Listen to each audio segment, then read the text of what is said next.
You ask Tiger to calculate. This deals with linear inequalities with one unknown. The final result is a equal or greater than -3. Let's solve it step by step. Isolate the a. Divide both sides by 4.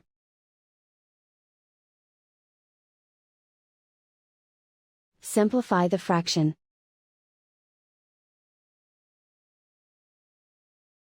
Find the greatest common factor of the numerator and denominator.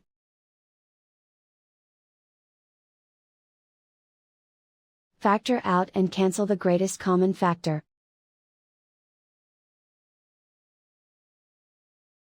Plot the solution on a coordinate grid.